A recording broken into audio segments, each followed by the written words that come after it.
The topic is how I got healed by reading the Bible. And that's exactly what happened. So like I actually read the Bible and received healing. This is a study of my transformation and my need for a life-changing solution at the time. I'll get into the testimony. We're gonna answer the question, what was going through my mind that made me decide to read the Bible anyway? Like everybody has a reason why they're here and why they read the Bible.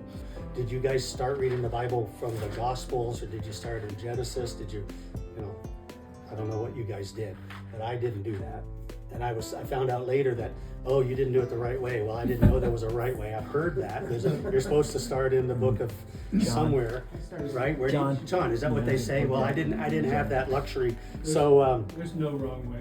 Yeah, apparently there's not. And I'm here 5 years later, so obviously I got something out of it. So I started to study what did I read and what happened. So I believe God took me on a non-conventional journey that was exactly what I needed. I did not know where to start or what to expect. It seemed to me that God was speaking directly to me before I even started, and then throughout my journey once I began, because I was really sick. And now I'm going to tell you what I had, and then I'm going to tell you how reading the Bible changed everything. So, this is my God story, and this is what happened. I was a non-believer with terminal cancer. Originally, they gave me 5 years to live, and I had passed my expiration date. So all traditional treatments had failed, and I was in stage 4, and I had lost 50 pounds, down to 125 pounds, and my body was shutting down. So in desperation, on Good Friday, 4/10/20, my new life began. So I started reading it. That's all that happened. So 10 days later, I'm in the hospital during COVID, and they decide there's no treatment for me, there's nothing they can do, and I have 3 weeks to live. So they told me to get my things in order, call hospice. So I did. I got my things in order, which means I gave everything I owned away. I gave everything. Unbelievable. So I go to hospice, and during 2020, there is no hospice because the hospice building is closed, and they put me in the hospital. This is where the Bible had already started. I was 3 weeks ahead of my Bible reading plan. I'm like, wow, if I stay 3 weeks ahead of you, I'll never die. It was a mental thing. I determined, I'd been listening to the doctors for 6 years. The expiration date came and left. So as long as I had the word, I was going to be fine. I just stayed ahead. My hope turned into belief, and I'm going to find out why once I start reading. So my body just had to catch up to my healing, my mental healing. It's already happened, and God changed me, and that's really what happened. So, I just got healed. That's the crazy thing. It turns out that I found the love of God, and I found the love of life, and I found the love for life. So my broken heart, which was part of the problem, obviously got healed. He healed my broken heart, and then he healed my broken body, which is amazing. And then I had Hebrews 11:1, which for some reason it stuck in my head. Now faith is the substance of things hoped for and the evidence of things not seen. So you just have to believe. So I went in the hospital with this Bible and a handwritten note from the doctor, and they put me in hospice to die. So what does that mean during COVID? Well, COVID hospitals were all closed. They had no staff. They were at maximum capacity. So they said, well, capacity means we have 10 doctors, we can only have 20 patients or whatever. So the hospital's empty. So they roll me in. When they put me in a hospital room, they roll me in, and it's black. The hospital's closed. So they roll me down the hall, and they're turning on the lights, and they pick a room, they put me in the room, put me in the bed, turn on my light, plug all my junk in, and they leave, and as they're leaving, they're turning off the lights. No nurse, no nurse's station, nobody but this, and that was it. So put yourself in that mental state, if you can picture that, because that's what it was. and I had no family in the country. I was all alone. My parents lived in Canada. And then during COVID, you couldn't have visitors anywhere. So I'm 100% alone. I'm going to die in the hospital, and it's better than dying in a motel. So the first time I opened the Bible, it's got the daily reading plan. We've all had the daily reading plan. If you went to Karis, you have a daily reading plan. Okay, well, I started on 4/10/20, which was Good Friday. The first thing I'm supposed to read, and this is the weird part, is Deuteronomy 34:1 through Joshua 2:24. And it's the death of Moses. Okay, right? Okay. So that's exactly the irony of this situation. So the death of Moses, and I'm dying of terminal cancer, and this is how it started for me. What is verse 4? Then the Lord said to Moses, "This is the land I promised on oath to Abraham, Isaac, and Jacob, when I said, I will give it to your descendants. I have now allowed you to see it with your own eyes, but you will not enter the land." So in the context of what we're reading, Moses was dying. He sees the promised land. I was dying in stage 4, terminal cancer. But this verse told me that there was life for someone else. Joshua is going to take over. And the descendants. So I'm a descendant, you're a descendant, we're all descendants. So I'm like already right off the bat, well, okay, it's not a good deal for Moses, but that's just the beginning of the story. Then I read Moses was 120 years old when he died, yet his eyesight was clear, and he was strong as ever. And so the hope I needed at the very first day of opening the Bible, I had plenty of empty hope in the doctors and no results. So this is already planting a seed in my mind of hope. Yeah. So, but what was it going to produce? I have no idea. So then I keep reading, and then verse 11 pops out, and it talks about knowing the Lord and the Lord knowing Moses face to face, and that Moses performed miracles and signs and wonders. So Moses had mighty powers, and he had a relationship with God. This is the first time I noticed that God, that everybody was telling me I needed in my life, I needed Jesus, I needed to open the Bible. No one could explain why I needed this, and how was this going to heal me when the doctors couldn't. So it's already building my faith, and I didn't even realize this. Now Joshua comes in, and it says, Joshua is called by the Lord to be a servant of the Lord, and therefore, in verse 2, therefore, whenever you hear the therefore, you got to wonder what that therefore was about. The time has come for you to lead these people. So in my head, I see this Joshua guy is replacing Moses. Well, that Moses life is over. I'm now seeing this as, I'm the Joshua in this story. So the time has come for you to lead these people. Well, who are these people? Well, for me, these people are cancer patients. Anyone that's going through cancer, I'm talking to. I'm drawn to them. Joshua's going to lead the next generation into the promised land. So for me, I see God speaking to me in my desperation to take on my new destiny, to lead me out of my cancer misery and onto the promised land. This is still the first pages of the very first time that I ever opened the Bible. So how was the word speaking to me? We should be putting ourselves into the Bible and trying to make this a personal journey, and God can speak to us because we have the righteousness of Jesus inside of us. And it was. So as I was reading, I was getting glimpses of the goodness of God and the positive influence of having a God-connected life. I did not have any of this before. I was obviously carnal and I was living another way. So I'm just reading along, and then instantly verse 5 speaks to me. So if you go to verse 5 in Joshua, it says, no one will be able to stand against you as long as you live, for I will be with you as I was with Moses. I will not fail you or abandon you.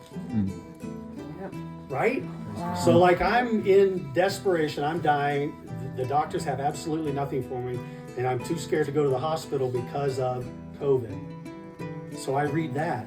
Wow, is that not positive reinforcement? Is that not hope? Like if you can't see the hope in that statement, so it's like God is speaking to me like no one has ever spoken to me before. Like my entire life, my parents never spoke to me like that. I didn't have godly love from my dad. You know, I ran away from home at 15. So this communication technique is not familiar to me at all. So, wow, this guy, God, is talking to me. So on day one, the good news of the gospel is speaking directly to me, and I received it. Right? Like you make this stuff personal. And then on verse 6, it says, be strong and courageous, for you are the one who will lead these people to possess all the land I swore to their ancestors I will give them. Wow.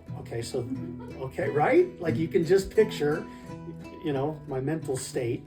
Be strong and courageous. Be careful to obey all the instructions Moses gave you. Do not deviate from them, turning either to the right or the left.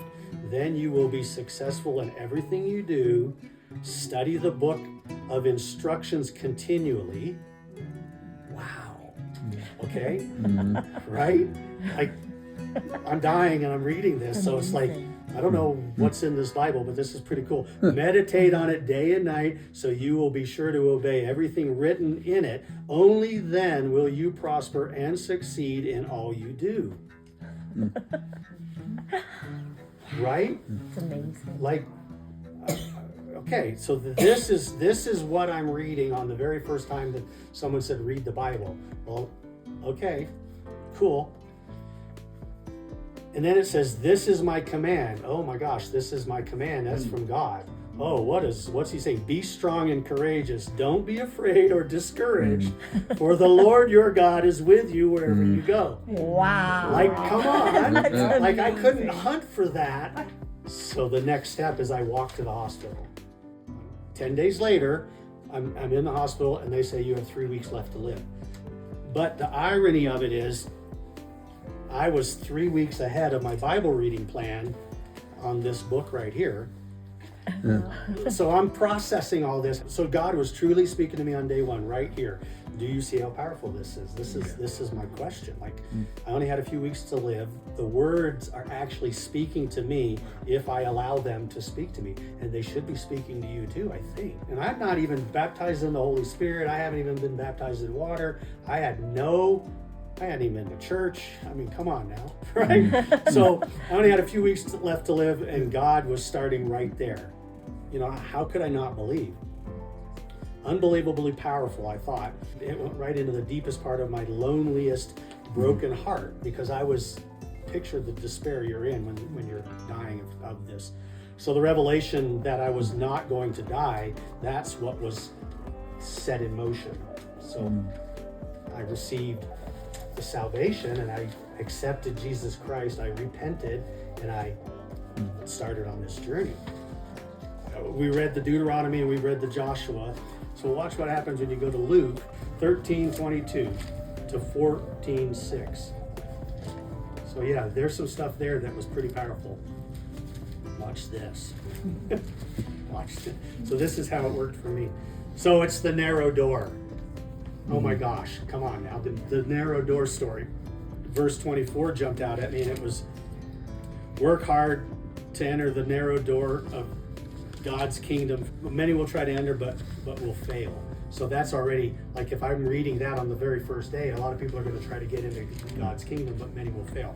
Well, then 27 says, and he will reply, I tell you, I don't know you or where you come from. Get away from me, all who do evil. So I can relate to all the evil that I was doing as not a good thing. Get away. Like, God doesn't want nothing to do with the evil people.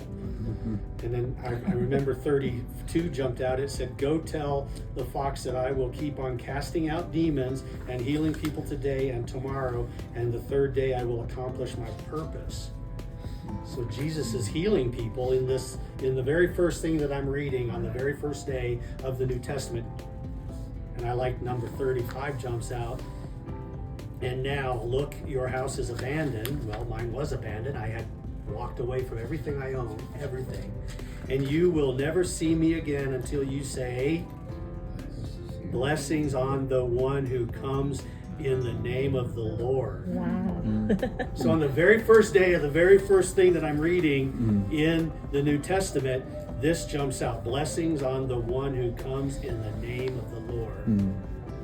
Well, okay, that's already working on me because I'm going to now, I really want to read this book to find out what are the blessings that are the people that are coming in, believing in God. So then 14, it's a very short one.